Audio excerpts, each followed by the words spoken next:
안녕하세요.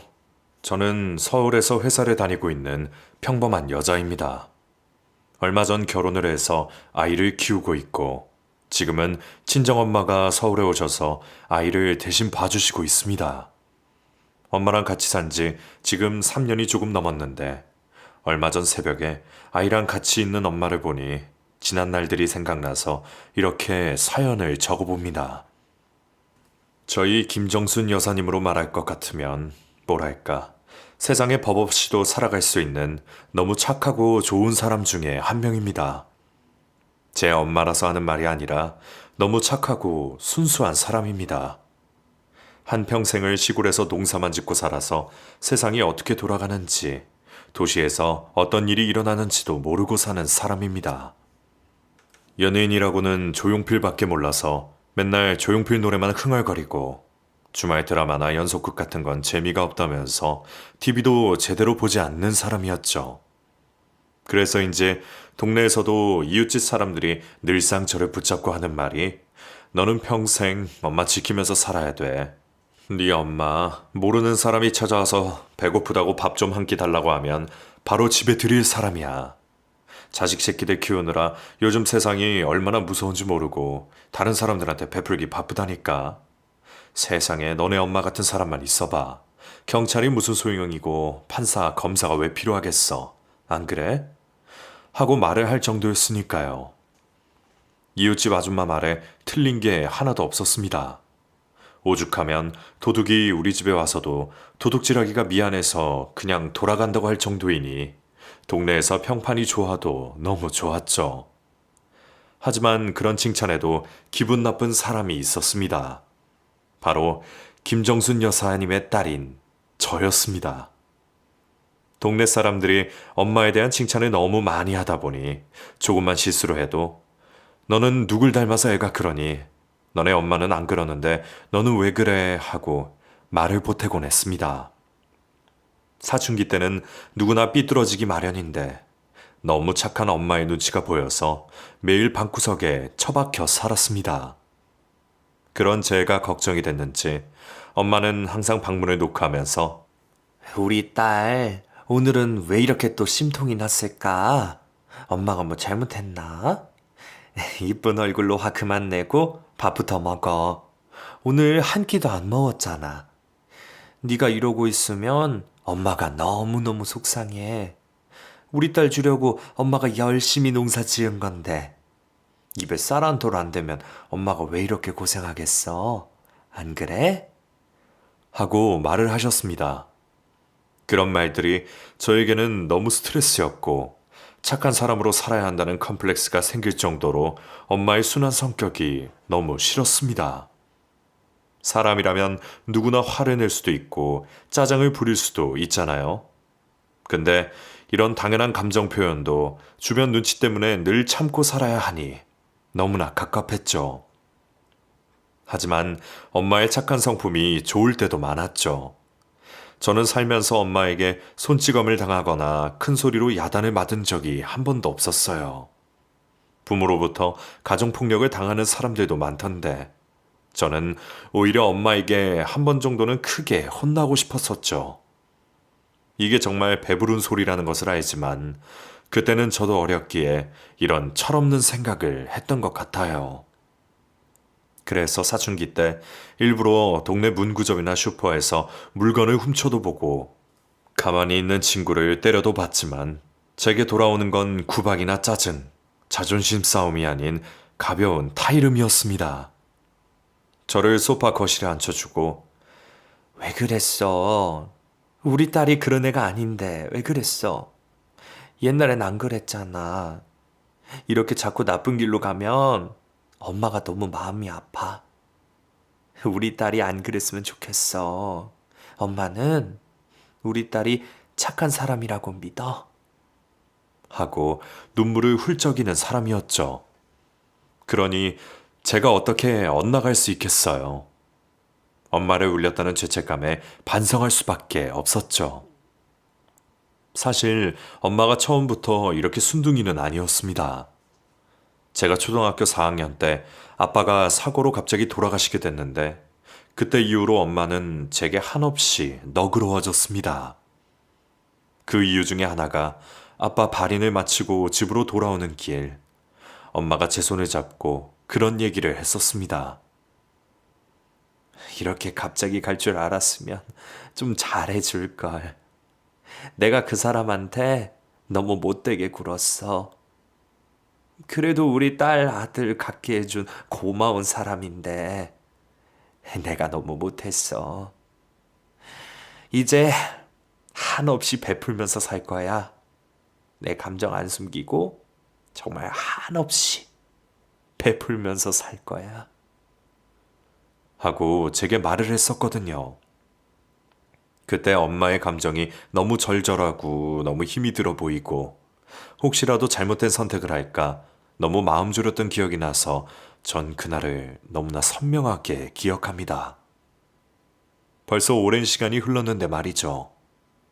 그 후로 엄마는 정말 저와 동생에게 손찌검 한 번 하지 않고 큰 소리 한 번 내지 않았습니다. 나에게만 없을 뿐이지 사람들은 엄마를 천사라고 불렀고 사춘기 시절 동생도 저도 많이 방황했지만 그런 엄마를 보면서 결국 다시 마음을 다잡고 공부를 하기 시작했으니까요. 저와 동생은 2살 터울의 남매인데 사실 어릴 땐 정말 많이 치고받고 싸웠습니다. 동생은 아빠가 돌아가시던 그날은 기억도 나지 않는다고 하고 그래서 그런지 엄마가 왜 이렇게 사람들에게 친절하고 우리에게 못 퍼줘서 안달인지 엄마의 마음을 헤아리지 못했습니다. 솔직히 제 동생이라서가 아니라 그냥 철없는 어린애 같았고 싸우기도 정말 많이 싸웠는데 우리 남매가 싸울 때면 몸으로 다 막아서는 엄마를 볼 때마다 그래, 그냥 내가 사과하고 말자. 이런 마음으로 동생에게 먼저 화해의 손길을 내밀곤 했었죠. 그게 엄마를 위한 길이라고 생각했고 제가 장녀이다 보니 그냥 이해하고 넘어가는 게 빨리 이 상황을 정리하는 게 맞는 방법이라 생각했습니다. 그렇게 동생과는 어정쩡한 관계로 한 집에서 같이 살았습니다. 제가 사춘기가 되면서 동생이랑 많이 멀어졌고 동생은 저보다 점점 키가 크고 덩치가 커지면서 사이가 멀어졌죠. 그러다가 성인이 되면서 술 한잔을 하며 조금씩 사이가 가까워졌습니다. 그런데 저희 남매 사이가 가까워지면서 제가 먼저 취직을 하게 됐고 방을 구해서 서울로 나와 살게 됐습니다. 그렇게 동생과 멀어지면서 사이가 더 애틋해졌고 동생은 서울에 친구들을 만나러 오거나 놀러 올 때면 저희 집에서 하루 자고 가며 이런저런 얘기를 나눴죠. 그러다 보니 나이 차이가 얼마 나지 않는 남매임에도 불구하고 서로 의지하며 지냈고 또 엄마는 그런 모습을 굉장히 좋아했습니다. 특히나 동생이 시골에서 서울로 올 때면 엄마가 싸준 반찬이랑 쌀을 양손 한가득 싣고 올라오는데 그걸 주면서도 와 진짜 엄마는 누나밖에 모른다. 이걸 누나 혼자 사는데 언제 다 먹어? 엄마는 누나가 혼자 살면서 밥도 못 챙겨 먹고 빌빌거리면서 사는 줄 아나 봐. 엄마가 누나 집에 오면 깜짝 놀랄 텐데. 맨날 나가서 친구들이랑 술 먹지, 고기 먹지, 집안은 난장판이지.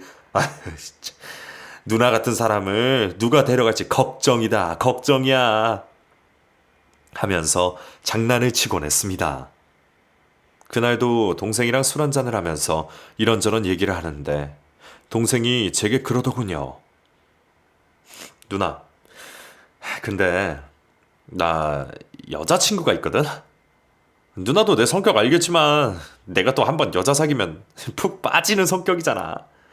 이 친구도 지금 너무 사람이 괜찮고 결혼까지 생각하고 있는데 내가 너무 급한 걸까? 그 사람도 나랑 결혼 생각이 없는 건 아닌 것 같거든. 얼마나 만났는데 벌써 결혼이야. 여자친구가 있다는 얘기 없었잖아.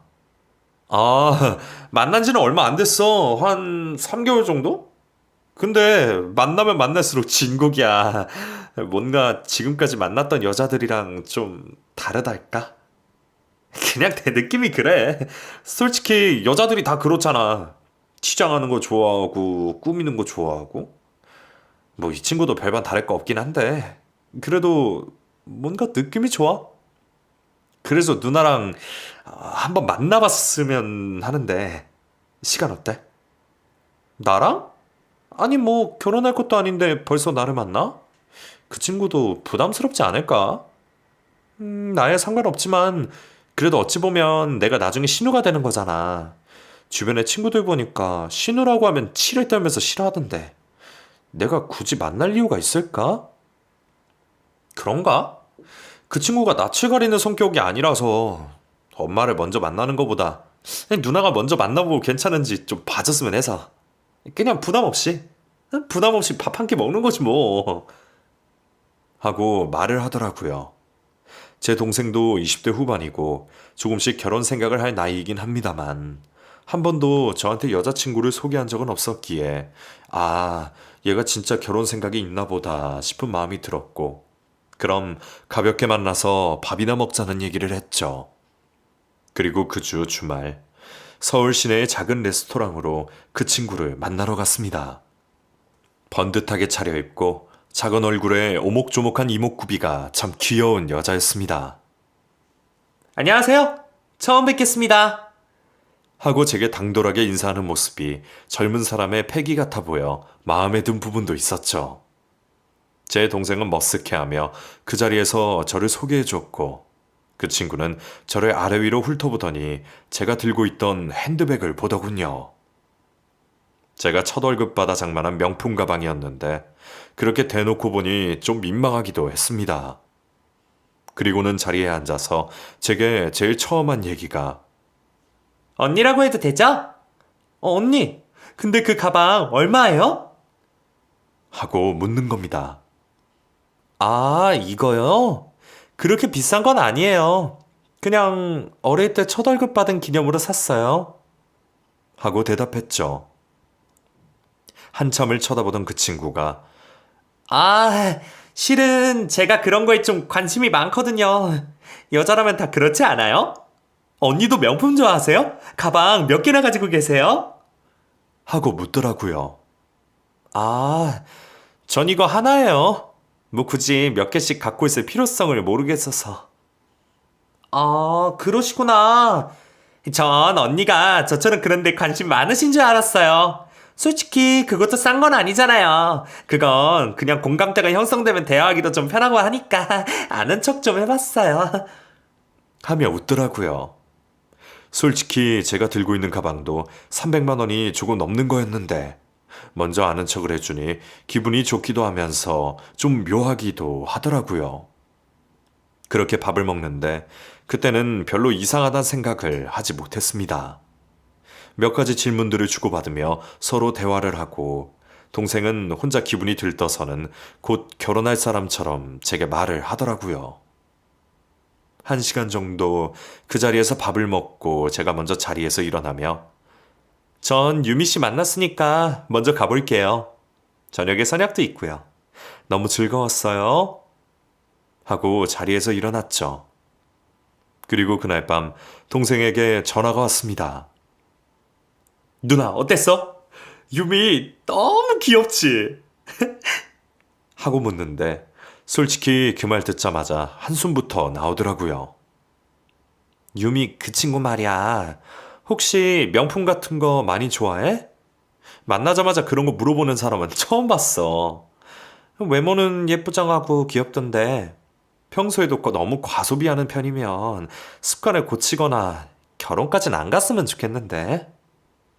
하고 조심스레 말했더니 에이, 그런 거 아니야, 누나. 안 그래도 본인이 그 말하고 나서 실수한 건 아닌지 걱정하더라.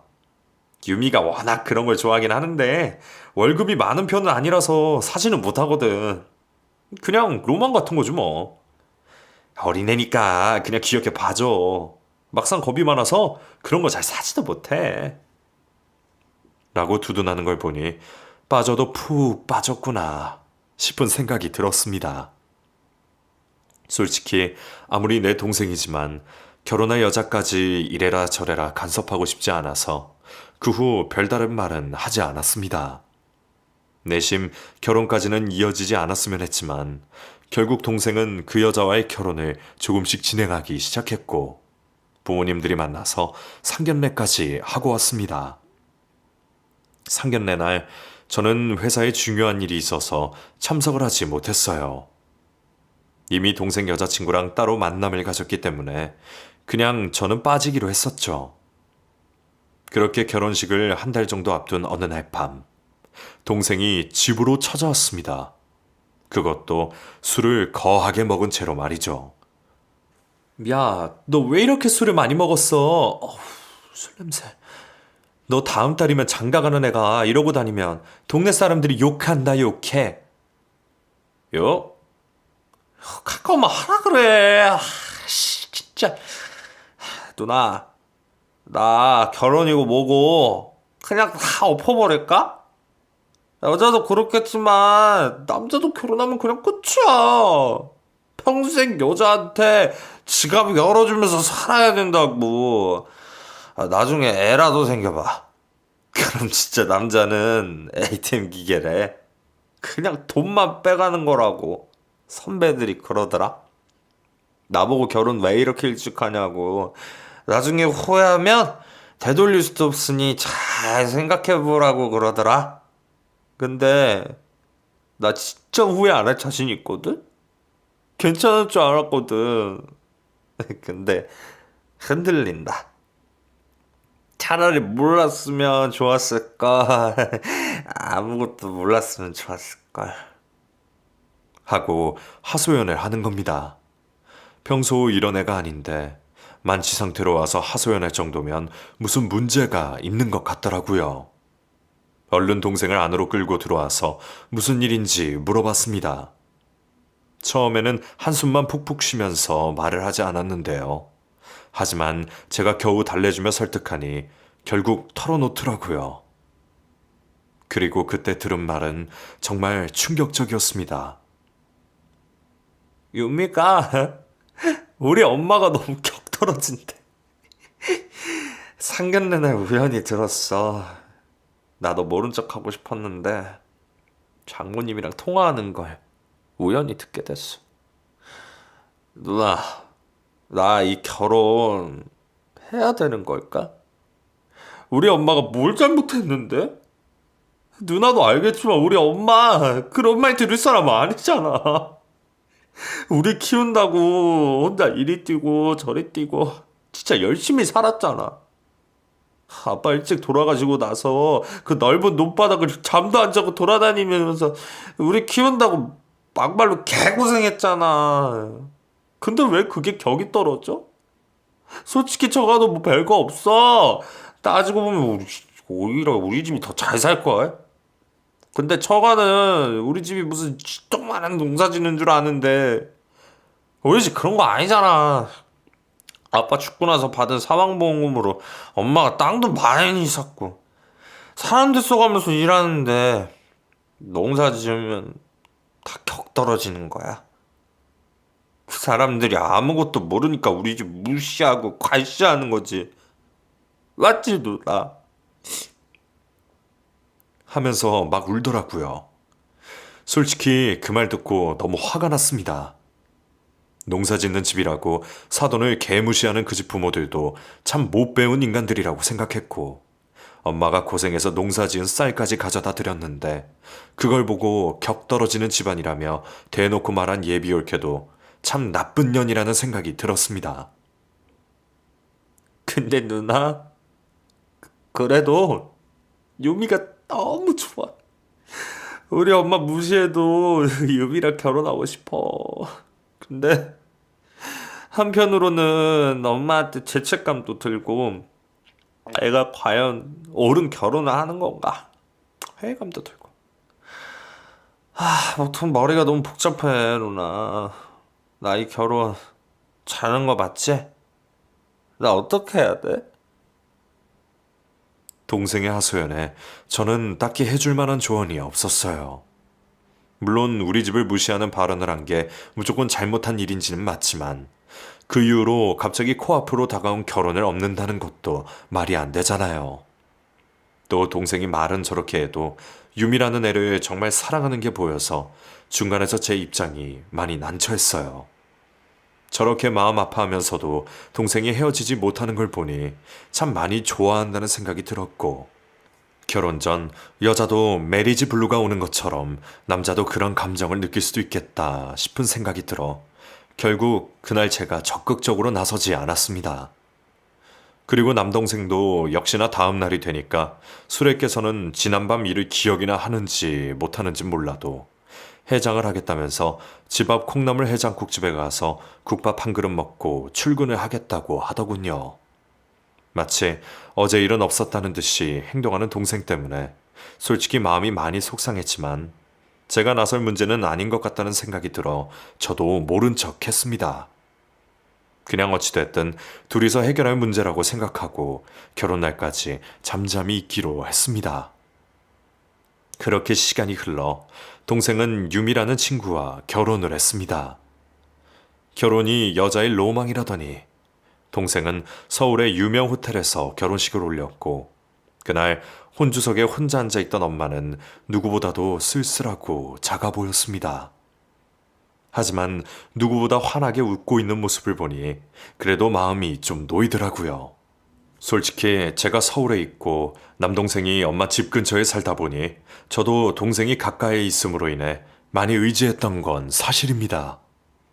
그렇다고 해서 올케에게 대리 효도를 바랬던 건 정말 아니었습니다. 저희 엄마가 시집살이 시킬 만한 사람도 아니고 시댁이 불편할 거라는 생각은 했지만 대놓고 바라는 건 없을 테니 근처에 살아도 별 문제가 없을 거라 생각했죠. 하지만 그건 저만의 착각이었습니다. 제가 너무 올케 입장만 생각한 걸까요? 결혼한 지 한 달 만에 엄마에게 전화가 왔습니다. 딸, 자고 있어? 그냥 마음이 좀 싱숭생숭하네. 같이 살던 놈이 집을 나가서 그런가? 그게 뭐라고, 빈자리가 커. 하면서 말을 하더군요. 엄마, 원래 다 그런 거야. 그렇다고 아들을 뭐 평생 옆에 끼고 살 수 있나? 때가 되면 장가도 가고 그래야지. 정 외로우면 동네 아줌마들이랑 나들이도 가고 엄마 좋아하는 취미 활동도 이번에 새롭게 가져봐. 그리고 대신 내가 엄마한테 자주 연락할 테니까 너무 외로워 마. 이번 주에 집에 갈까? 아이고, 아니야, 됐어. 나도 네가 무슨 말 하는지 아는데 그냥 마음이 좀 그래서 그래. 몸은 한가한데 정신적으로 마음이 바빠. 차라리 너네랑 같이 살면서 몸 고되게 일할 때가 좋았던 것 같아. 그냥 그렇다고. 하면서 뭔가 할 말이 있는 것 같은데 말을 못 하더라고요. 평소 웬만해서는 이런 말씀을 하시지 않는데 뭔가 이상한 느낌이 들더라고요. 그래서 혹시나 하는 마음에 엄마, 혹시 동생이 돈 빌려달라고 했어?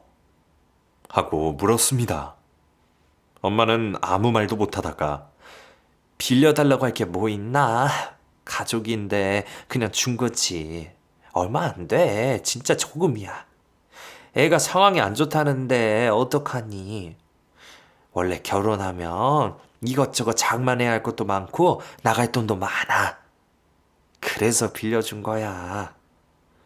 하고 말을 하더라고요. 아니, 무슨 결혼한 지 얼마나 됐다고 벌써 손에 벌려? 그건 아니지. 걔네 호텔에서 결혼한다고 이미 엄마한테 왕창 돈 뜯어간 지가 언젠데. 뭘 또 돈이 필요하다고 부탁을 해? 왜 그런 건데? 뭐 때문인데? 아니, 그게 네 동생이 이벤트 같은 걸 하려나 봐. 다음 달에 유미 생일이잖아. 그래서 뭐 좋은 것 좀 해주고 싶은데 돈이 없으니까 그랬겠지. 얼마 안 되고 금방 갚는다고 했어. 하고 말을 하더라고요. 사실 제 남동생이 다른 건 몰라도 생활력이 강한 애거든요. 저한테도 돈 빌려달란 말 거의 안 할 정도로 자기가 알바해서 용돈 벌고 그렇게 알뜰한 애인데 엄마한테 또 돈을 빌렸다는 말에 약간 의아했어요. 한 번도 그런 적이 없던 애였는데 엄마한테 손을 벌린 거 보면 뭔가 다 이유가 있겠지 싶다가도 혹시 올케가 옆에서 강요를 한 건가 라는 생각이 들기도 하고 무튼 머리가 복잡했습니다. 뭐라 말을 하고 싶어도 괜히 결혼한 지도 얼마 안 된 신혼생활 방해하기 싫어서 저도 별말을 하지 않았습니다. 하지만 대신 엄마가 좀 힘들어하는 것 같아서 제가 주말마다 엄마 집을 찾아가서 엄마 말동무도 돼주고 엄마랑 같이 시간을 보냈죠. 그렇게 두세 번 정도 갔나? 제가 자주 찾아오니 동생네 부부가 집으로 온다고 하더라고요. 결혼하고 두 번째 보는 거였는데 올케가 집에 들어오자마자 깜짝 놀랐습니다. 저 보란 듯이 명품 가방을 둘러매고 저를 쳐다보더라고요. 마치 알아봐달라는 듯이 말이죠. 올케, 가방이 예쁘네. 새로 샀나 봐? 네, 얼마 전에 제 생일이었잖아요. 남편이 크게 한턱 샀어요. 너무 이쁘지 않아요? 근데 명품이란 게 참 신기해요. 하나가 지니까 주구장창 이것만 들고 다니더라고요. 그냥 뭔가 인간이 좀 고급스러워 보이는 것 같고 제 급이 올라가는 느낌이랄까? 백화점 간 김에 어머님 옷도 샀거든요. 어머님, 이거 한번 입어보세요. 하면서 가방에서 옷을 꺼내는데 정말 엄마가 안 좋아할 스타일이더라고요. 아니, 엄마가 안 좋아할 스타일이 아니라 그 옷은 20, 30대 젊은 여자가 입을 만한 옷이었어요. 엄마 앞에 그 휘황찬란한 옷을 대면서 어머니, 아무리 농사를 지으셔도 그렇지 좀 잘 차려입고 다니셔야 돼요. 다른 사람들이 어머님을 욕하는 게 아니라 자식들을 욕한다니까요. 저 집은 자식들이 뭐 하는데 엄마 신경도 안 쓰나 이러면서 손가락질해요? 원래 자기 급은 자기가 올리는 거예요. 본인 스스로 가치를 높이는 거라고요. 하면서 시골에서는 전혀 입지도 않을 만한 옷을 사가지고 왔더라고요. 저는 그걸 보고 옳게. 근데 엄마는 이런 스타일 별로 안 좋아해. 그리고 이런 옷 젊은 여자들이나 입지. 엄마같이 나이 든 사람이 어떻게 입어? 마음은 고마운데 이런 거 안 사와도 돼. 엄마도 정장 같은 건 몇 개 있어. 아예 옷이 없는 분이 아니시라고.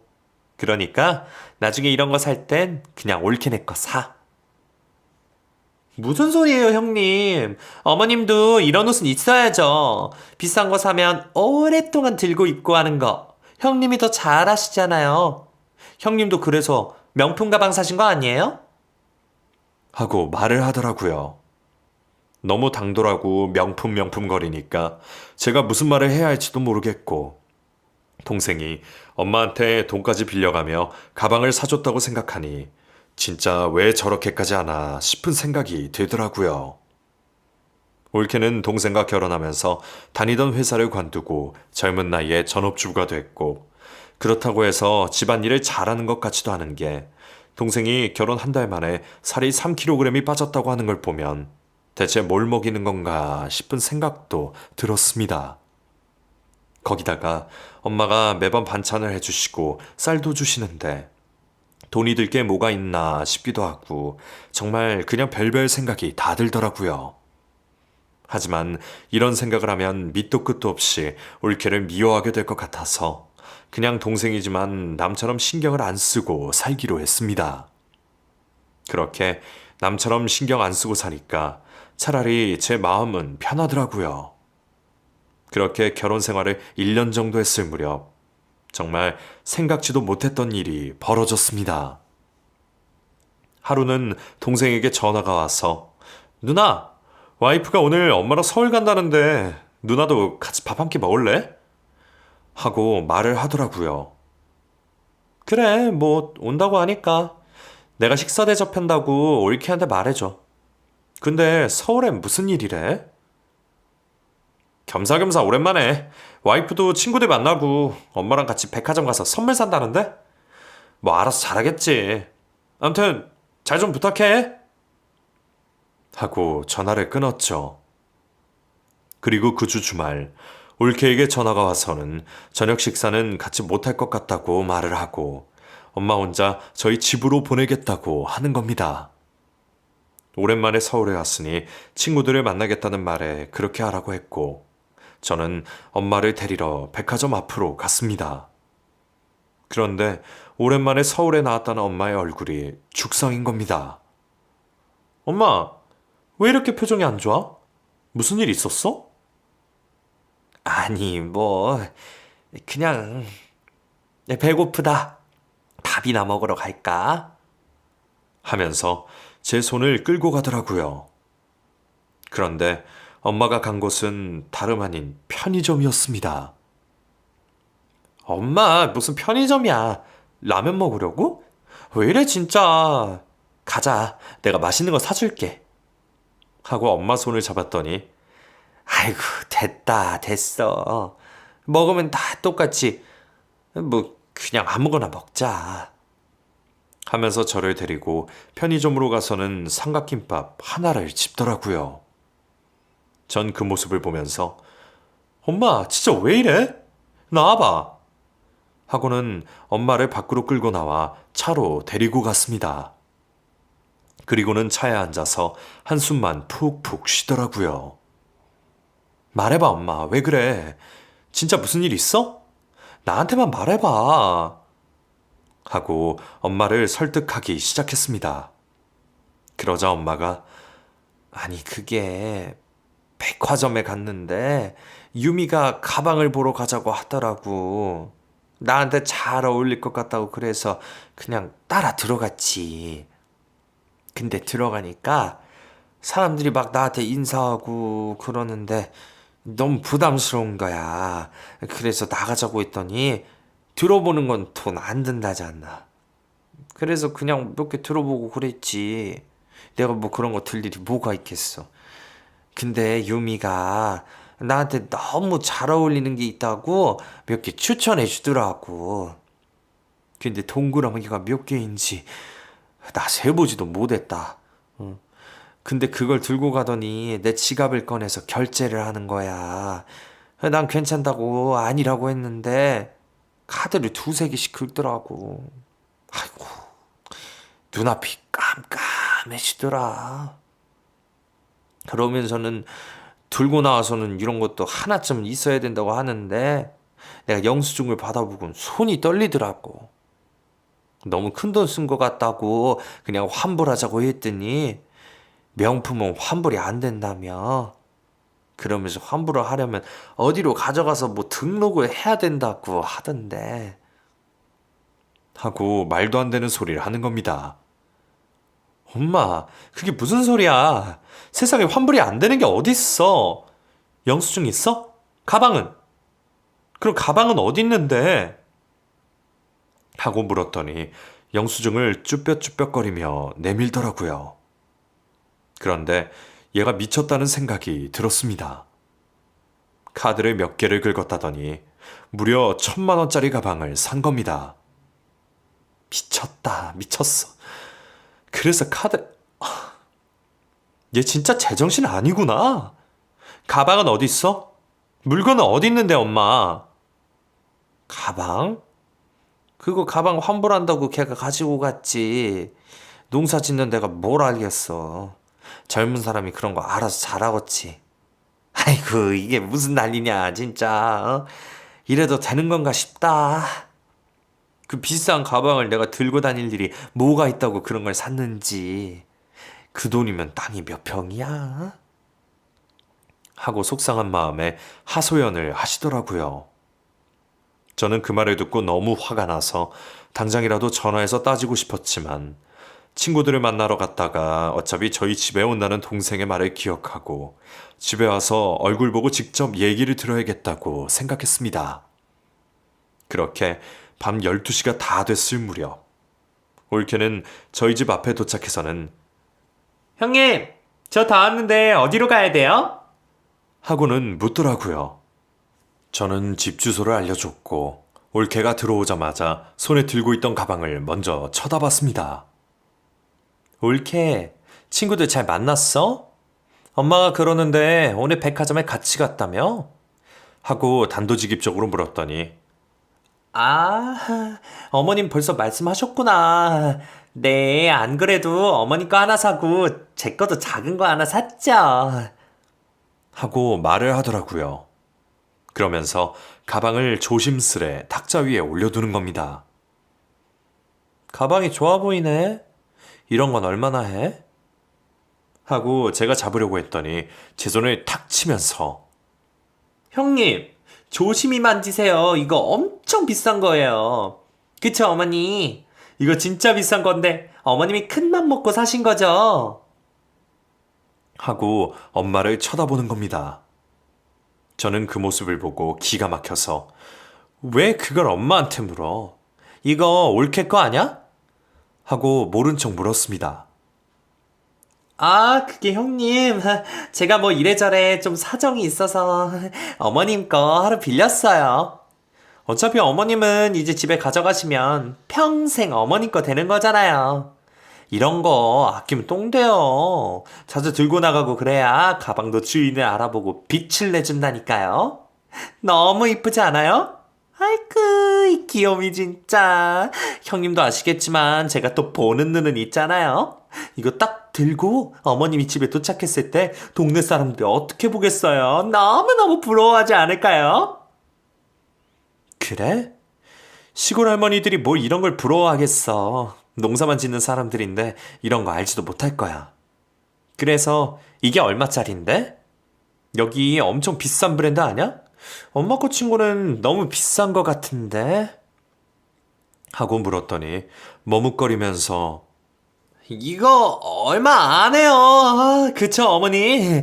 어머님도 괜찮다고 하고 사신 거잖아요. 근데 형이 가죽 보세요. 이거 절대 싸구려 가죽이 아니에요. 하면서 말을 돌리는 겁니다.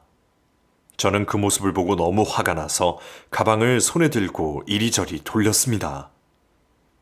얼마 안 한다고? 그래서 친구 만날 때 이거 들고 갔어? 이깟 얼마 안 하면 네 돈으로 사지 왜 우리 엄마 돈으로 사는데? 그렇게 사고 싶으면 네 돈으로 사지 왜 우리 엄마 돈으로 사냐고! 하면서 영수증을 얼굴에 집어 던졌습니다. 그 영수증을 보고 올케는 참. 저기요, 형님. 저한테 고마운 줄 아세요.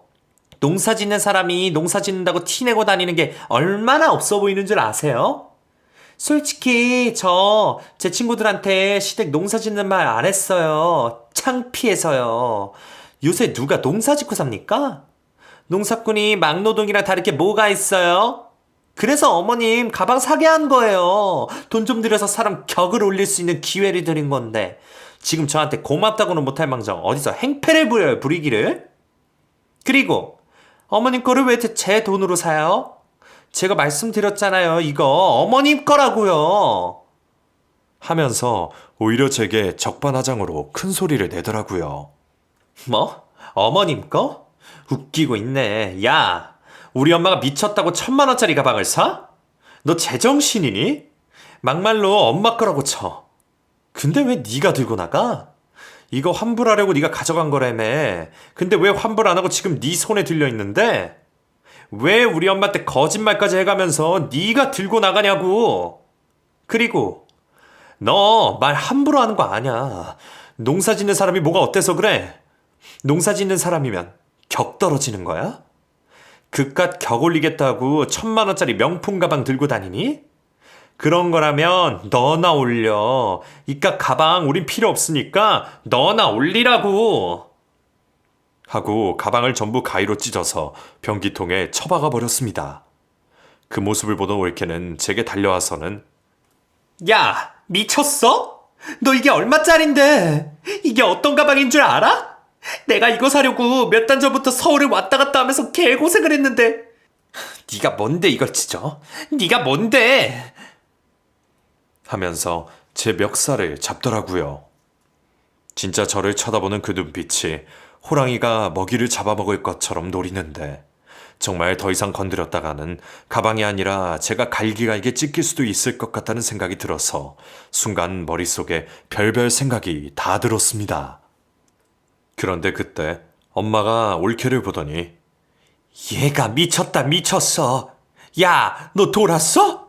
이런 미친년이 어디 감히 남의 귀한 딸한테 손찌검이야 손찌검이. 하면서 그년 머리채를 잡는 겁니다. 평소 순둥이셨던 어머니가 갑자기 올케한테 달려들어 뒤엉키고 난장판이 되었습니다.